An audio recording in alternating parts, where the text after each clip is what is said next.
Hello students, last time हमने क्या discuss किया था? स्टार्ट किया था फीचर्स ऑफ डेमोक्रेसी पढ़ना शुरू किया था। फीचर्स ऑफ डेमोक्रेसी का पहला फीचर जो हमने डिस्कस किया उस पे हमने केस स्टडी भी देखा।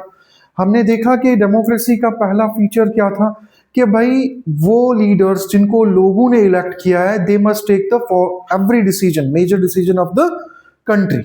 ये हमने पढ़ा, लेकिन हमने वही देखा पाकिस्तान में ऐसा नहीं हुआ। ठीक है, मतलब 1999 जब मिलिट्री कू किया किसने? परवेज मुशर्रफ ने। अप टू 2008 तक हमने क्या देखा कि वहां पे किसका रूल रहा? मिलिट्री रूल था, क्योंकि वहां की जो सिविलियन कैबिनेट थी, जो प्रोविंशियल असेंबली थी, नेशनल असेंबली थी, उनके लीडर्स को सुपरवाइज कौन कर रहा था? मिलिट्री। सारी अथॉरिटी किसके पास थी? जनरल परवेज मुशर्रफ के पास थी। ठीक है, तो वो जो हमारा डेमोक्रेसी का एक प्रिंसिपल है वो तो फॉलो नहीं कर रहे थे।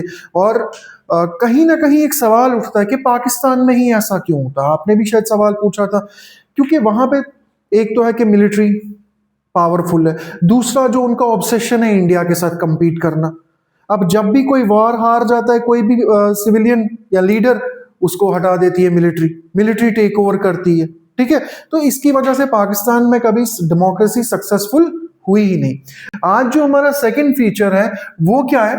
ये कहता है कि एक डेमोक्रेसी किस पे बेसिस होती है? बेस्ड होती है फ्री एंड फेयर इलेक्शंस। मतलब फ्री एंड फेयर इलेक्शंस मतलब इस तरह से इलेक्शंस कंडक्ट करने हैं कि भाई जो पावर में है वो भी इलेक्शन हार सकता है इन फ्यूचर।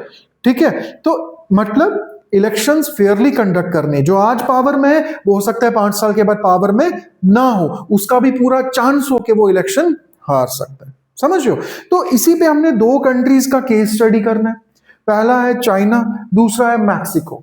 चाइना आपको पता है कहाँ है? एशिया में है। और एशिया में कहाँ है? ईस्ट एशिया में है, जो इंडिया के नॉर्थ ईस्ट में लोकेटेड है।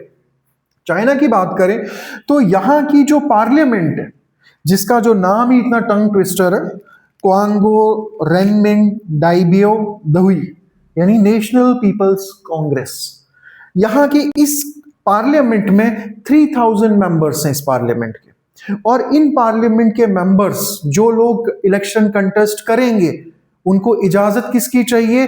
जो वहां की कम्युनिस्ट पार्टी है। यानी जिसको कम्युनिस्ट पार्टी इजाजत देगी वो इलेक्शन लड़ेगा, जिसको इजाजत नहीं देगी वो इलेक्शन नहीं लड़ेगा। तो मतलब जो कम्युनिस्ट पार्टी के मेंबर्स हैं, जो उसके और अलाइड पार्टीज हैं, कुछ 7-8 पार्टीज हैं, उन्हीं मेंबर्स के पास राइट है।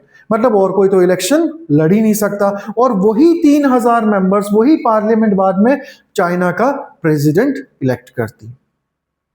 तो अभी हमने क्या देखा कि फ्री एंड फेयर इलेक्शंस। आप इलेक्शंस तो फ्रीली कर रहे हो, लेकिन एट द एंड आप क्या कर रहे हो? इलेक्शन वही लड़ेगा जिसको कम्युनिस्ट पार्टी ऑफ चाइना कहेगी। इंडिया की तरह थोड़ी है कि कॉकरोच जनता पार्टी आज उभर गई, कल को वो भी पार्लियामेंट का इलेक्शन लड़ेगी। समझ रहे हो बात? तो यहां पे ऐसा है कि जिसको चाहेगी कौन? कम्युनिस्ट पार्टी, वही इलेक्शन लड़ेगा। एट द सेम टाइम अगर हम दूसरा देखें, हमारा केस स्टडी वो है मैक्सिको का। मैक्सिको कहां पे है? नॉर्थ अमेरिका का, जो हमारा कॉन्टिनेंट है, यूएस के बिल्कुल साउथ में पड़ता है मैक्सिको। तो मैक्सिको की इंडिपेंडेंस कब हुई? 1930 में हुई। अगर 1930 में इसकी इंडिपेंडेंस हुई तो हर 6 साल के बाद यहां पे रेगुलरली इलेक्शंस होते गए। और अप टू 2000 यहां पे एक ही पार्टी थी जो 70 इयर्स में इलेक्शंस जीतती गई।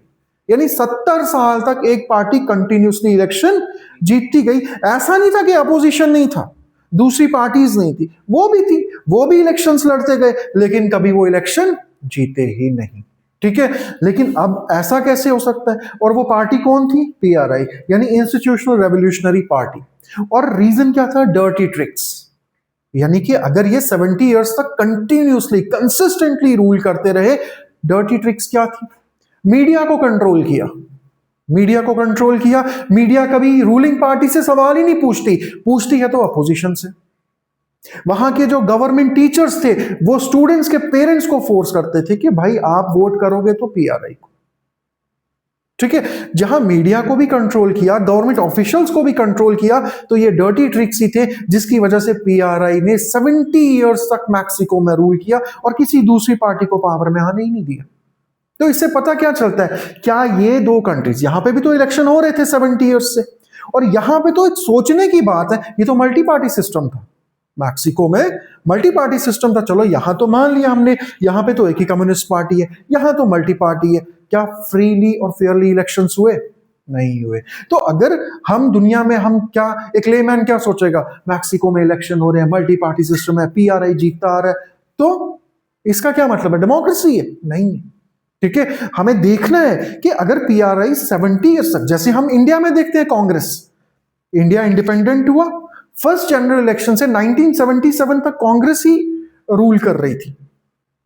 लेकिन ऐसा नहीं था कि वो इलेक्शंस फेयरली कंडक्ट नहीं हुए थे, उसके पीछे बहुत फैक्टर्स थे। इंडिया में देखो तो कांग्रेस की लीडरशिप क्या थी, जवाहरलाल नेहरू था, लाल बहादुर शास्त्री था, इंदिरा गांधी थी। ठीक है, और वो कांग्रेस पार्टी जो इंडिया की सबसे ओल्डेस्ट पार्टी 1885 में बनी और जिसने इंडियन इंडिपेंडेंस में एक बहुत बड़ा रोल प्ले किया, और उस समय दूसरी कोई पार्टी थी ही नहीं, तभी तो कांग्रेस यहां पे कंसिस्टेंटली पावर में आई। लेकिन यहां तो अलग ही चल रहा है। यहां तो एक पार्टी 70 ईयर्स तक रूल कर रही है, मीडिया को हाईजैक किया हुआ है, गवर्नमेंट एम्प्लॉइज को हाईजैक किया हुआ है, उनको आगे रख के खुद से वो कंसिस्टेंटली इलेक्शंस जीतती गई। तो स्टूडेंट्स, ये हमारा सेकंड फीचर था। यानी पहला फीचर क्या था डेमोक्रेसी का, कि भाई जिनको लोग इलेक्ट करें, they must take the major decisions of country. और दूसरा फीचर क्या, इलेक्शंस फेयरली कंडक्ट होने चाहिए, ताकि जो आज पावर में, वो 5 साल के बाद पावर में होगा या नहीं होगा, उसकी गारंटी नहीं होनी चाहिए। अब आज आप इलेक्शन जीत गए, आप बोलोगे यार मैं तो अगले 50 साल तक जीतता ही रहूंगा, इसका मतलब है कुछ तो गड़बड़ है, समझ रहे हो? और इंडिया में ऐसा हुआ। आप देखो कांग्रेस का मैंने आपको बताया, लेकिन उसके पीछे लॉजिक था, रीजंस थे क्यों कांग्रेस कंसिस्टेंटली सक्सेसफुल रही। क्या यहां पे कोई लॉजिक है? यहां पे तो सामने सामने उन्होंने क्या किया हुआ है, डर्टी ट्रिक्स खेले हुए। तो ये हमारे दो फीचर्स, दोनों फीचर्स में अगर आपको कोई भी डाउट हो, आप कमेंट सेक्शन में भी बताओ, कहीं पे भी प्रॉब्लम हो